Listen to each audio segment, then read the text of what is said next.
কোরআন শরীফ একটা আয়াত আছে, সাংঘাতিক কলিজা ছেঁড়া আয়াত। আমার এটা বেশি মনে হয়, আমি অনেকবার বলছি।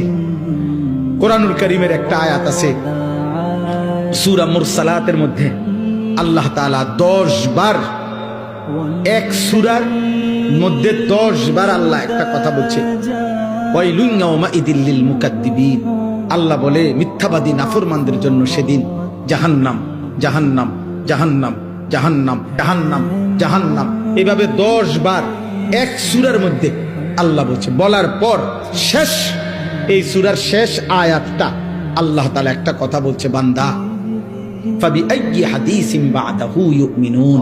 আমার বান্দা, আমি আর কতবার বললে তুমি বিশ্বাস করবে?